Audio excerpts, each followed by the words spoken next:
Welcome to In Your Business, where we dive deep into the stories and insights behind the businesses and initiatives shaping our communities.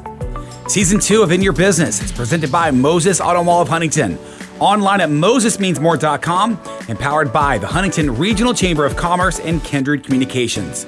I'm your host, Reeves Kirtner, and if you live or work in Huntington and you only listen to one episode of this podcast, I hope this is that episode. Today we're exploring an exciting development that is transforming Huntington and Marshall University, the Innovation District.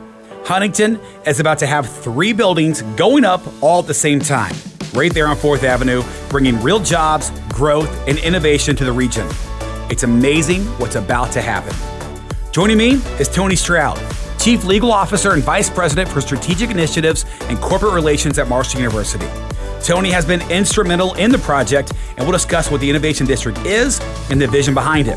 We'll also talk more about the Institute for Cybersecurity, confirm businesses in the district, and the impact of Marshall University and local legislators in attracting new opportunities to West Virginia. Let's get in your business. Toney, thanks for stopping in. I want to talk about all the great things going on around 4th Avenue, Marshall's involvement in it. It's an exciting time in Huntington right now. Let's just start with what is the Innovation District? When people talk about that, what are we talking about? Sure. So, Reeves, thanks for having me on. It is a very exciting project we have going on. It's the beginning of a $250 million development on 4th Avenue running west from campus. 'Cause, 4th Avenue kind of ends at campus. That's right. And we've always had this goal and vision of connecting our campus to downtown Huntington. And, of course, as you know, there's a special relationship between Huntington, West Virginia, and Marshall University. It's one of the strongest town and gown relationships I have ever seen, and it all goes back to the tragedy of 1970. So our thought was, how can we connect and at the same time bring economic development, bring 4th Avenue back to where it once was? When I was a kid here, 4th Avenue was the place you went for shops, restaurants. I'm old enough to it was Cruise Avenue. You went down, took your sports car, and drove around on Friday nights. But we thought, what can we help do with this district? And the first phase of that, of course, was the new business school. That's right. And that's the area where we are leaning into entrepreneurship and trying to. Heard a statistic today, actually, that for every innovation, for every entrepreneurship increased by 1%, there's a 2% decrease in poverty. Okay. So we're trying to create an innovation center, an innovation hub here in Huntington, West Virginia, where people come and think entrepreneurship. So part of this project is, the Institute for Cybersecurity. Yes. That was a big announcement a couple of weeks ago that was made here in Huntington. And there's going to be some other standalone office buildings there, some med tech space. We want to move our advanced manufacturing center into this district. Right now, it's a 2-block district that we're focusing on. So from Hal Greer, so from 16th Street to 14th Street. That's right. Okay. Yeah. So where the new business school is basically now is the current plan where it will stop. Yep. But, the plan is obviously to continue developing west on 4th Avenue and hoping some private developers will come in and want to get involved. They will, right? Right. You look at what Pullman Square. Right. And everybody brings up Pullman Square when they kind of talk about 4th Avenue, right? All the action was on 4th Avenue. 3rd Avenue was dead. We built Pullman Square, and now they're moved from 4th over to 3rd, at least on this end of town, where we're talking, 8th Street and 10th Street and that area. But you look at now what's gone on around 3rd Avenue, and that's all been kind of redeveloped and remodeled, and I think the same thing will happen on 4th. That's right. And, that's our goal. And someone who grew up here and seeing how vibrant downtown Huntington was, it's exciting to me. I was downtown on Monday night, and the number of people I saw walking around on 3rd Avenue, we're going to create that same effect on 4th Avenue, and we think that flywheel, and a lot of other stuff going on. I know the Keith Albie's undergoing renovation. Yep. If we move our advanced manufacturing center from its current location, there's a lot of interest in that building. We've had a couple of national hotel chains be in contact with us. So a lot of excitement, a lot of activity centered around what's going on in Huntington, West Virginia right now. So talk about Marshall's involvement in all this. Let me back up, because I do have a million questions on this. Talk about Fairmount Properties and their who are they and what's their role in all this? Sure. So they were selected a few years ago when we started this project to be the developer for the entire district. It's the plan was for it to be a mixed-use district. Yeah. There'll be some private businesses, some retail space, some restaurant space. So Fairmount has taken the lead and is the primary developer for the entire project. And I can't say enough about the partnership that's been created with Fairmount. They have really bought into Huntington. They have bought into our vision. They have bought into our mission and have become a true partner, not only to the university, but I think to the entire community as well. Yeah. So how does that work with, let me go back now to like, how does Marshall work with the city of Huntington on all of this? And are there other colleges and universities across the country doing similar projects like this, trying to transform parts of their towns? Yeah, there are. And it's very important that you have that relationship with the city. We have a great relationship with Mayor Williams and his staff, and they have been very vital to the development and the planning for this, which was part of the overall mission. The city of Huntington does its planning, Marshall does its own campus planning, and we have worked very closely and collaboratively with them as we're working on districts, and they have been another tremendous partner who have really stepped up to the plate when we need things regarding to infrastructure or other matters that come up in the district.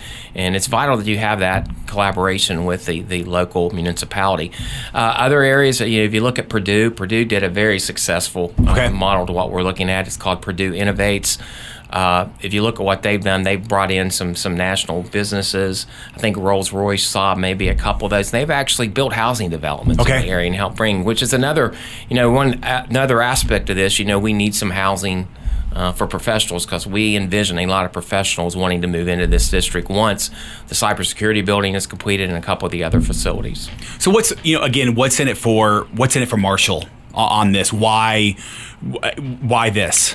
Well, one, we're going to create new academic institutions for the university. So we're going to have a strong, much stronger, much more vibrant, much larger cybersecurity program. Our new College of Business, we're going to have some new offerings from that. Advanced Manufacturing Center, again, more opportunities for students to come. And as I heard President Smith say this morning during an interview, when he grew up here and when I grew up here, when we graduated from college, we didn't have a choice but to leave the area to go find decent jobs. Unfortunately, right? Yeah. And that's what we're trying to change. And what we want parents to know, that their children now have those same opportunities that they have in Silicon Valley, that they have in larger cities. You have it right here in Huntington, West Virginia. Sure.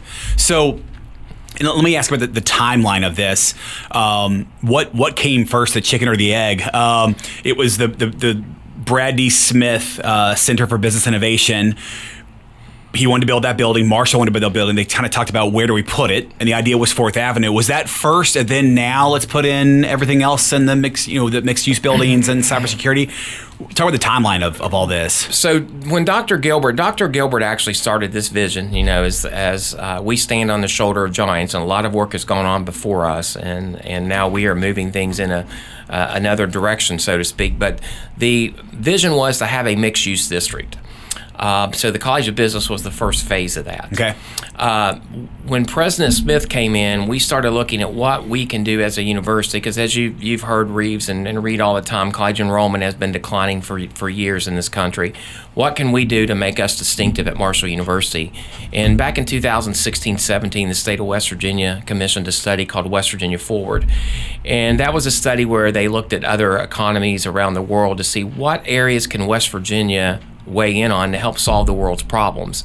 And out of those, they developed many, but we've really leaned into 6 of those, cybersecurity being one of those, advanced manufacturing, advanced energy, entrepreneurship, healthcare, and aviation. And many of those will have a spot here in the new innovation district. So we are trying to look, what is the curriculum, what are the jobs in demand today that we can train students for so they can stay here and do those. And those 6 areas are the areas that we've really identified that we're really weighing in on and trying to make a difference in West Virginia. What's the timeline now? Obviously, the Brad D. Smith Center for Business Innovation is finished.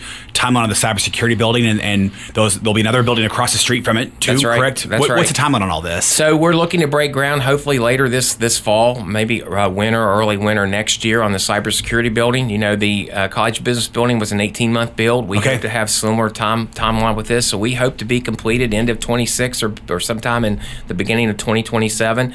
Same thing with the building across the street. The building across the street, the great thing about that's being done by a private developer. 100%? 100%. Really? Marshall has no involvement, no financial obligation in that building, which is tremendous. Yes, it is. And, with the involvement of the Cybersecurity Institute and the announcement that we're now a National Center of Excellence for the United States Cyber Command, the partners of outside industries wanting to come in and partner with that is going to be tremendous. Awesome. So we're going to need additional space for those folks.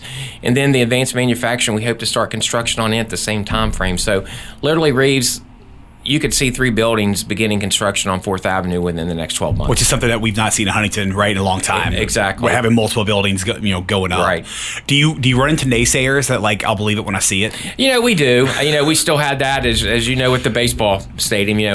We've been trying to build a baseball stadium. Even when construction started, people were saying, I won't believe it until I see it. Right. And the president talks about we have a say-do ratio. So when we make a commitment, we're going to follow through with that commitment, as we did on the baseball. But I think people are starting to see activity. People are starting to see more things happen. So I think the naysayers are getting less and less. I'm not a naysayer, but it's just we've heard about this 4th Avenue something, right, for a long time. And it's not going back several Marshall presidents, going back several mayors too, right? It's just connecting Marshall to downtown. So that's the naysayer part's like, but now you drive down, you're seeing there's been some dirt moved around. There's a new building on 4th Avenue and 14th Street. So yeah, you are seeing it now. And you're going to see in the next 6 weeks or so, you're going to see a couple other buildings come down on 4th Avenue, which will be a part of the home for the Cybersecurity Institute. So and the building on the corner of 15th Street and 4th Avenue, which is the old Lattice building. Okay, yeah. Fairmount has acquired that. That's going to be a med tech facility. These are going to be for med tech startups. We've been in discussions with several. So very excited about that too. So could be 3 buildings and a renovation going on at the same time, which, like you said, when's the last time you saw 2 buildings going up in Huntington, right? And same thing on the Lattice building. Is that another private? That is another totally private development that Fairmount is taking the lead on, and they've some very exciting stuff I think you're going to see come out of that med tech.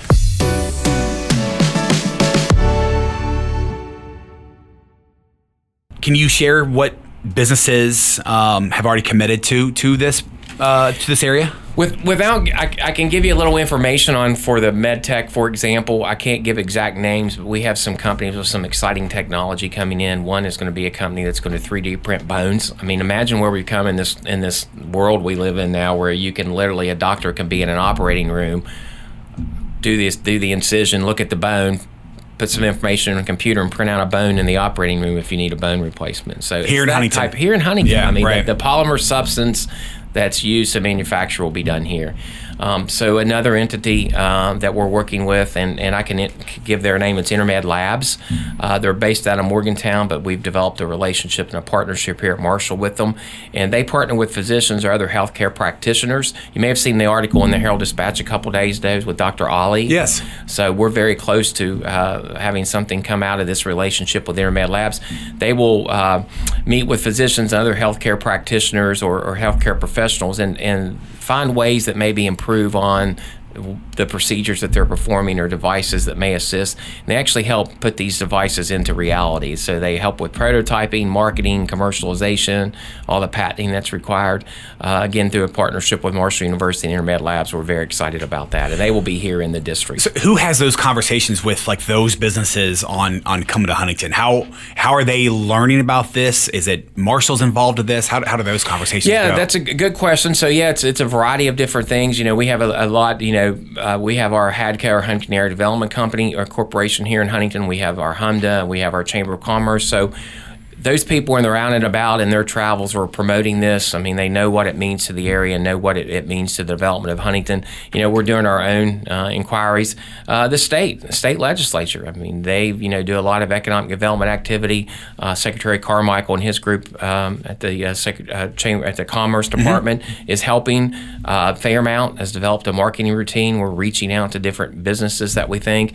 We have this great relationship with the folks at Cyber Command in D.C., some of the partnerships we're going to need for the National Center of Excellence that they're assisting with. So a variety of different sources is helping reach out to other industries who may be interested in coming here and being a partner with us. What can you say, if anything, about the mixed use version of this and dining and so forth? I know Ralph Hagee, La Familia, he's committed, right? Anybody else? Talk about that, and anybody else that's committed like that? We don't have any solid commitments right now. We have several leads that I think people are going to be very excited about if we're able to convince these individuals to come to the district. But you're right, Ralph Hagee and his family at La Familia was the first to want to get involved. They're going to have the food service on the bottom floor, the main floor of the cybersecurity building. Very excited about that, Reeves. It's going to be a miniature Italy, if you've ever been to one of those. It's like an Italian market, prepackaged food, or you can come in and get, some slice of pizza or whatever. They're also going to serve us coffee service for the district. So come in and get your fine Italian espresso and pastry, and then your gelato in the evening. So very excited about the La Familia and what they're going to do there. So are there businesses where, I'm being silly, but go with me. We don't want certain types of businesses there. Are there, mechanisms, and not zoning, but like we don't need another vape store or whatever? I mean, how does all that play into it? Yeah, that's a good question. Yeah, we want to make sure this is a district. This could be a district. There'll be a lot of professionals. Yes. And so we want to make sure that we have the amenities that cater to this group of people and this group of content. This is going to be for the community as well. There's going to be some green space in this. So yeah, there are certain things that we would like. But you will have control over that. We will have control over that, and Fairmount again has been a great partner. Has really given us a lot of guidance and direction and help with along those lines. Yeah. So you mentioned this too. So RCBI, formerly known as RCBI, now the Advanced Manufacturing Center, leaving for why the reason to go from 4th and 11th to down here? What will be different about it in the Innovation District? Well, if you've ever been in that space, you can that was an old bank. Yes. That they have tried to retrofit an Advanced Manufacturing Center in. So they have really outgrown their space. They are training over 900 individuals there a year now. Yeah.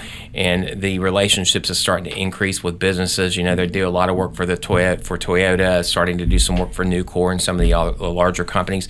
Another big part of that, they have a maker space there, which they have engineers, and those will help entrepreneurs. So with our new entrepreneurship building, part of the College of Business, and within the new manufacturing building will be an innovation resource hub. So this will be a nice open area with space where entrepreneurs can collaborate with each other, and we'll have shared services there like legal, financial, whatever they may need.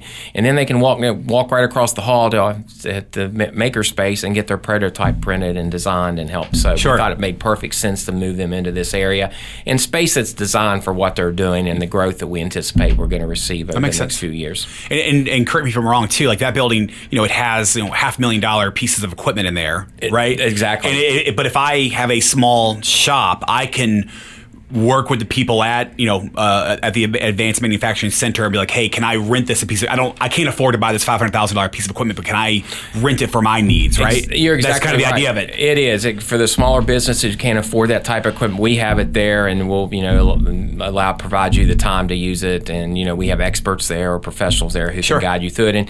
And one of my visions for the new manufacturing building is all that equipment will be on the bottom floor, because it's pretty cool looking stuff. I don't know what it does. Yeah, that's right. Yeah, same. Nor do they let me touch the buttons on it. Same. But it kind of looks like, I want it to look like the taffy machine at the beach, right? It's going to be open and glass, and everybody stops to look at the taffy so they can stop and look at the machines manufacturing whatever they do with those machines. Yeah. So I like racing, right? I like Formula One, IndyCar, NASCAR, and Haas is a big Formula One owner, and in NASCAR, and there's Haas equipment at that RCBI center, and I'm like, oh, that's the Formula One guy. That's his right. company. You're exactly. I don't know what it does, but they've got one of those. So you mentioned too that so RCBI will be leaving that 4th Avenue, 11th Street building, and some other people. Who owns that building? The university owns it. Okay, and people are looking. People are looking at that right now. Yeah, there's been a lot of interest in that building, just the talk of us moving out of it. So, again, there's another example. I think that building is going to be open on 4th Avenue. The groups we've been talking about want to come by, renovate it. Would you sell that? We Marshall would sell that building Marshall to whoever would sell that. Yeah, and then you mentioned like hotels too. Are you talking about the Coal Exchange building right across the street? That's a possibility. I've heard some discussion about there could be a possibility of a hotel there. Yeah. We've had a couple of other hotel operators reach out to us. It's been amazing following the announcement of the National Center of Excellence with the U.S. Cyber Command, the interest, the uptick that we've seen in inquiries. Another hotel chain has reached out. Just knowing with the federal government's involved in this, there will be a steady flow of people coming in and out of this facility who are going to need a place to stay. Sure. We don't have enough hotel rooms. You like a Marshall game weekend, a soccer tournament, whatever. Like we do not have enough hotel rooms in this area. That's right. And you even look, when some of these larger soccer tournaments, people are going to Charleston and Ashland. Grayson. I mean, Grayson, it's crazy. Literally. I mean, But you're right. Do you think this could affect, Huntington Airport, getting more flights into Huntington or in Charleston too with this? We hope so. I mean, Yeah. I think there's going to be much more of a demand, people wanting to fly into Huntington and Charleston now with this. And, with a lot of the development that's going on, you mentioned earlier, I think we talked a little bit about the aviation program. That's right. And the boom we've seen in that. And we all know the demand in aviation. And I think we just received our 8th airplane. Yeah. That's a program that started with 12, 15 students 2 years ago, has over 200 in the program now. Yeah. And then, we have the maintenance portion out at the Tri-State Airport. And, the first group graduated last year, and there were 17 in that class, and every single one of them had a job when they walked across the stage. So, so I think you're going to see more demand along those lines as well, because you're going to have more need for more people needing to come into Huntington because of the what's going on 4th Avenue. So I'm kind of going back in time here. So this project right now is mainly to about 4th Avenue and 14th Street. But do you see it going down to 13th? I mean, 11th and kind of all this being connected. Are you feeling that private people are looking at it? I am. I know private people are in. Some private people, I have been told, have acquired some property on 4th Avenue. Yeah. I know Fairmount is looking some additional property west of 14th Street. So I think you're going to see once people, I really think, as you said, people sometimes have to see it to believe it. I think when you see the cybersecurity building start construction, that's right, people are really going to take notice, because that building is going to be a very state-of-the-art. You've probably seen some renderings of it. The renderings that have been put to forth today have actually been changed significantly. It's going to look like something off of Star Wars. Yeah, love it. It's going to be cool. Anything else you can share about going on around Marshall? I mean, 3rd Avenue across from the old ACF parking lot and the baseball stadium. There's signs there. What's that project? Yeah, so we have a tentative agreement with someone to acquire that. I can't reveal the individual businesses that we think are going to locate there, but I will tell you it's going to be very exciting. People are going to be very happy in Huntington, West Virginia when they see what's being located there. And we've had some other developers come in. We had a wait list for housing this year on campus. Marshall did. Wow. After years of, the decline in enrollment last year, we had a 4.5% increase. We're seeing a similar increase numbers again this year. So we're going to be one of very few universities that can claim they've had enrollment increase for the past couple years. So student housing is next. I mean, we're going to have to tackle student housing, where we're going to, put students as we continue to grow as we think we are. That's crazy. Anything else on that you want to say? Anything else? Because I want to shift gears to something else here in a second. But anything else you want to say about the Innovation District and Marshall and 4th Avenue? It's a very exciting project. It is. I mean, the vibrancy I think it's going to create. I think it's going to bring back 4th Avenue to what it was 25 years, 30 years ago in Huntington, West Virginia. And the fact that there are going to be good, well-paying jobs created out of this district, that our students can now come and not have to leave. Yeah. I mean, I think we all know West Virginia is a great place to live. And I've lived here most of my life. I had to leave for a few years, but I'm so happy to have come back, and I'm so happy that next generation is going to have this opportunity to stay here if they desire. I've said it. That's probably number 5 or number 6 time I've said this on this podcast. I think West Virginia's biggest problem is population. We're the only state that has fewer people here today than we did in 1950. Okay, we need people, and we gotta. They can't just hope they stay here. They have to have a reason to want to stay here, and it sounds like those reasons are coming. Yeah, and if you look at the Wing to Wing Foundation's funding of Ascend West Virginia, the remote work, it's the most successful remote worker program in the country now. Right. And that's a program that brought people from other states to West Virginia, and these people are actually around the world to West Virginia. And the people who have come here, they love it. They're staying here. They're buying houses here. They're having children here. So I think once we get people here, they realize how special this place is. Yeah. And we just need to find ways to get them here, and I think this is a step in the right direction. I think Elise Smith told me 7 babies have been born a part of the Ascent, that's right. Something like that. And I was like, holy cow. And the reason I brought that up was I had a Zoom regarding a concert in Southern West Virginia, the Whiz Bangers Balls, Tyler Childers and those guys. And I was talking to the person that was helping promote it. And I was just doing the quick little where are you from? I knew we were Zooming and say, where am I talking to? And I think he was in and around Fayetteville or Lewisburg. West Virginia. I was like, well, I moved here from, and I can't remember where, but I was a part of the Ascend program. And I was like, oh my gosh, wow, you exist. Like you're one of those people. And moved his whole family here. He's like, we all work remote, me and my wife, and it was a perfect opportunity and perfect time. And when I told her that's when she told me the story of the 7 kids being born down the state from it. Well, that's the thing. I mean, the one good thing COVID taught us is, we can work virtually and get a lot accomplished. I never thought my wife's a speech therapist and is doing virtual speech therapy for 2 schools in North Dakota. Wow. So, think about where we've come since COVID. But, so the Ascend program, and there are follow-ups to that. We've launched for what's called First Ascent, and that's the similar program, but that is to attract individuals who graduate from universities in West Virginia to stay here. So they will be incentivized as the people who are moving here. And then we want to roll it out to hopefully nurses, military veterans, teachers. Sure. Just the list continues. I was joking and I said, why are lawyers not on this list? And the president said, we want to export those. Got it. Right. Yes. Yes.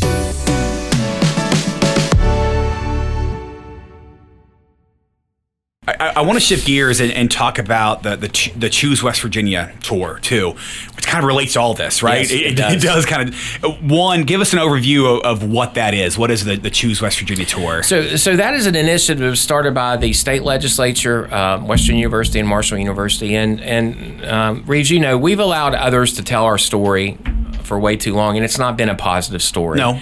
It's been in a very negative light. So we've decided we need to go on the initiative that we need to go tell people what we have to offer here in West Virginia and why West Virginia is so special that most of us who live here know, and why you should want to locate here. So we have taken a group of 12 to 15 people across the country. We have been to Silicon Valley, where we met with 39 CEOs. We've been to Seattle, Washington, where we met with Amazon, Microsoft, and Boeing. Financial industry down in Charlotte, banking industry down in Charlotte, North Carolina, financial industry up in New York. So we're going to much of these larger major networks. We're over in D.C., where we met with several different trade ambassadors over there. So taking our show on the road and showing why should you want to come to West Virginia? Sure. We have a government now that's moving at the speed of business. One of the good things about this state, if you want to come here and do business, you can pick up the phone and we can get you a phone call with the governor's office, with the president of the Senate, with the speaker of the House. That's right. And they will move, and everyone's rowing the oar in the same direction in West Virginia for the first time in a long time. Yeah. And in Marshall and West Virginia have Western University have developed a great relationship. We actually do a lot of marketing efforts, a lot of collaboration under Universities United, where we're going to the legislature together, we're going out together, partnering together, not competing against each other. Yeah, sure. I mean, there will be areas. There's room for both. Yes. There are room for both of us in the state. Of course. That's right. Yeah. So you say 12 to 15 people.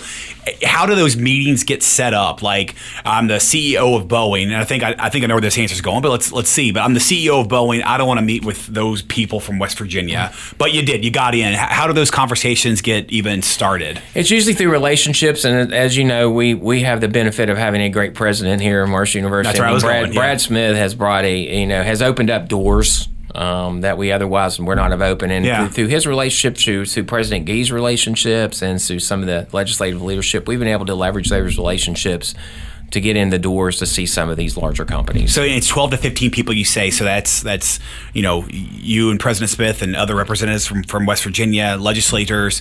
What are those conversations like? What's the story that you're telling? What are the questions that they're asking? Yeah, so we're telling our story. I mean, we're talking about the West Virginia Forward study that I mentioned, where we can help with cybersecurity, aviation, some of those different areas.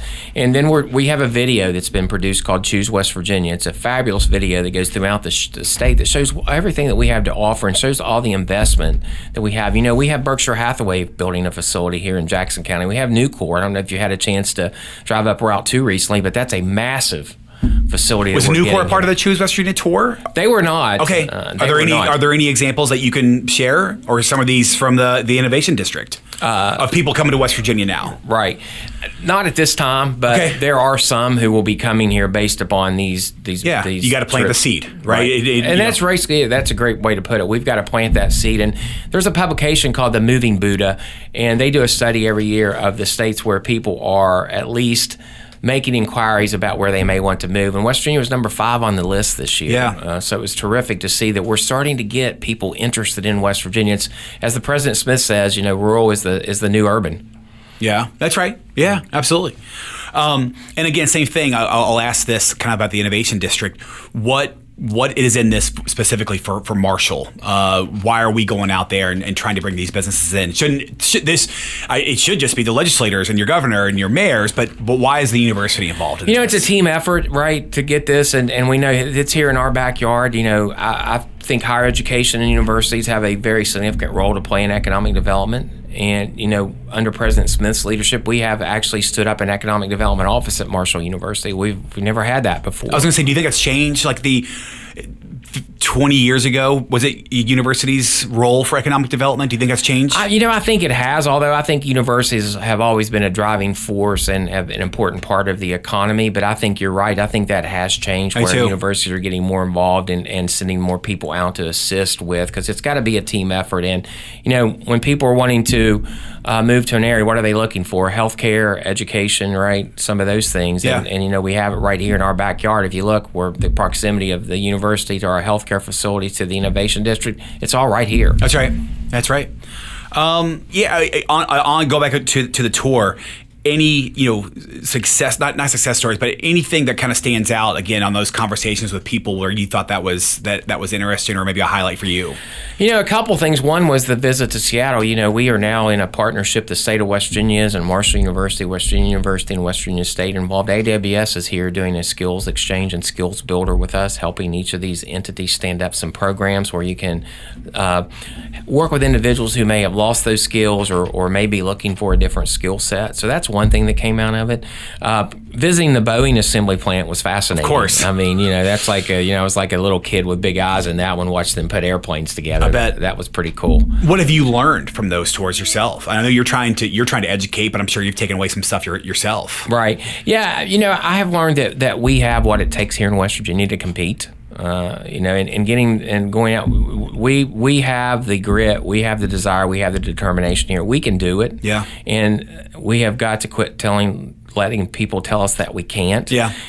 Kristen Spears, our athletic director, came up with a great idea, is what we call it, IDEA, a great acronym, and it stands for Impossible Does Not Exist Anymore. And that's the mindset we now have here at Marshall University, and I think throughout the state, that it is no longer things people told us are impossible. They are possible. We're making things happen here. And I've said this too before, if 10 years ago, if people wanted to make fun of Huntington or West Virginia, it was sometimes hard to defend. And now it's like, no, you come to Huntington. Let's start here. They'll drive across the state, and I'll show you some really great things that are happening too. Yeah, and it's right. If you look at that WVU with our cancer center and Dr. Razai and what he's doing with neurology up there. There was a 60-minute segment on that recently. But yeah, it's not just here. It's throughout the state. And I think we can compete with anybody, in my opinion. Yeah. And that's our episode. Thanks for listening. And Toney, thank you for joining us today. If you enjoyed this podcast, please like, subscribe, share, and even leave us a 5-star review. Season 2 of In Your Business is presented by Moses Auto Mall of Huntington, mosesmeansmore.com, and powered by the Huntington Regional Chamber of Commerce and Kindred Communications.